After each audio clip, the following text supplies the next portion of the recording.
At 7:30, yes, we got another undefeated versus undefeated in a top 25 matchup, right? We got Iowa, number 24 Iowa, who's 3-0, traveling to number 7 Penn State, who's also 3-0. Penn State favored by 15 on CBS.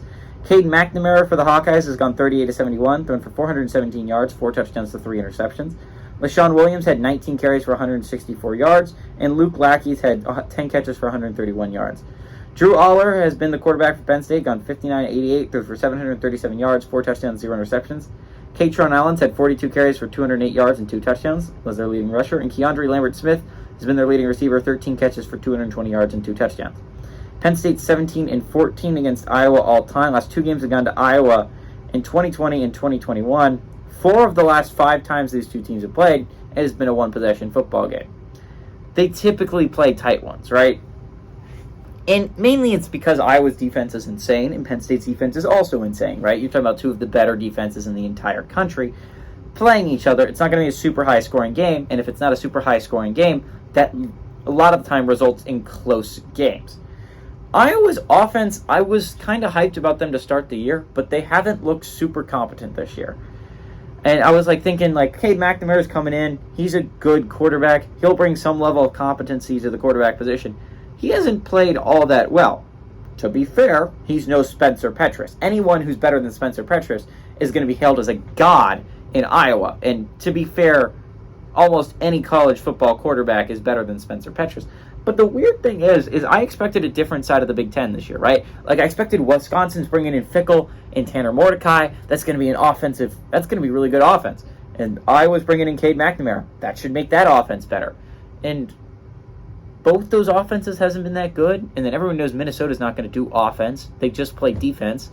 Nebraska's been kind of incompetent offensively. Same with Northwestern.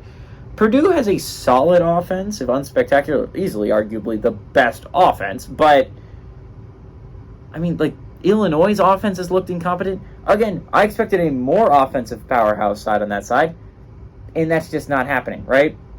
And that's kind of sad, and it's kind of crazy, but again, you're talking about, one of the best defenses in the country in Iowa, chance to get a big statement win on the road.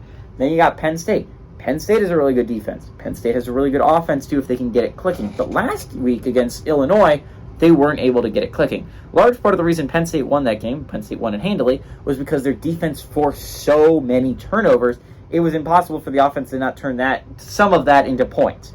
But Drew Aller didn't play amazingly well. The ground game was kind of shut down.